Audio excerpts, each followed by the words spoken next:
Прво,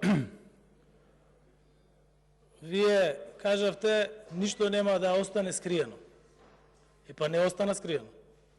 Вчера министерот за економија ги објави сите документи од 2005 година со сите мислења, подписи, одобрувања на концесиите.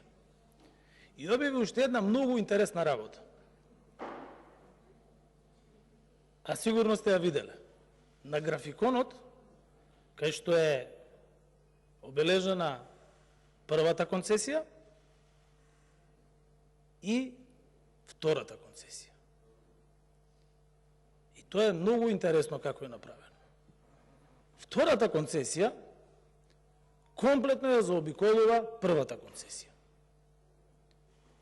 Зошто е тоа направено? Единствено одговор може да дадат тие кои што одобриле концесиско подрачје врз веќе дадено концесиско подрачје. Кои се тие?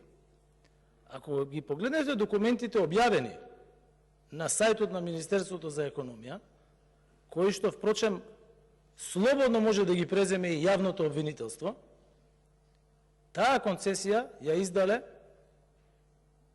Никола Груевски со позитивни мислења од тогашниот министер за транспорт и врски Милијана Киевски, министер за земјоделство Љупчо Димовски, низа мислења бидејќи се работи за постапка во 3 чекори дадени и од Владо Мисајловски и од Паско Кузман и од сите. И јас не велам дали тие тоа тогаш го поддржувале. Бидејќи со својот подпис дека немаат никаква забелешка на доделување и на првата и на втората концесија, и од аспект на транспорт и врски, и од аспект на животна средина кај што Попове е подпишан, и од аспект на земјоделие, и од аспект на води, значи немаат ниту една забелешка, ниту една забелешка. Второ, кога веќе на некого му дале концесија,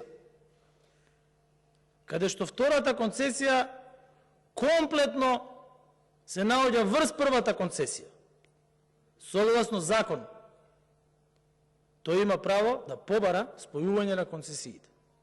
Како се прави тоа?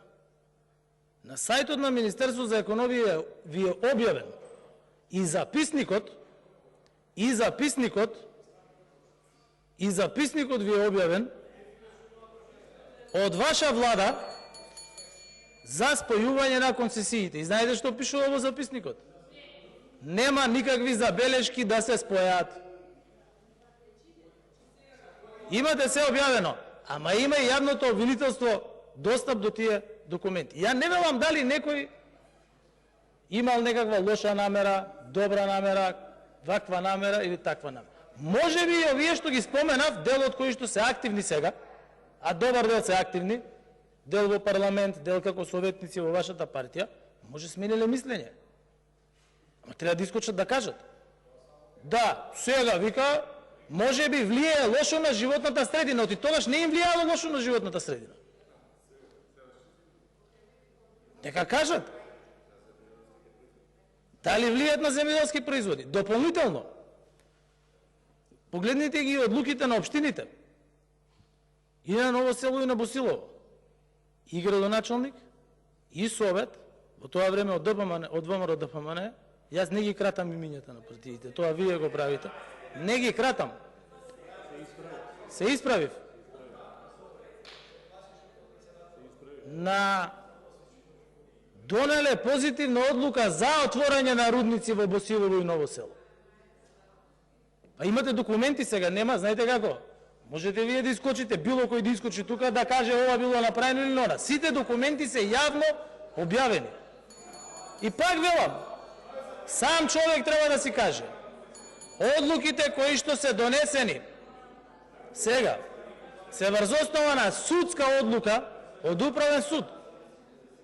каде што Министерството за економија, не министерот за економија, Министерството за економија, кој што има вработени луѓе во сектори, тие даваат мислење до влада како треба да се постапи соодносно управна и административна постапка. Со оглед на тоа дека се носат одлуки кои што имаат и политички инпут, владата ги носи одлуките. Но, повторувам, да дадете концесија 1 и врз неа да издадете концесија 2. И да подпишеш записник во 2016 година да се спојат. Тоа ќе прашате кај вас, не може да прашате во оваа влада.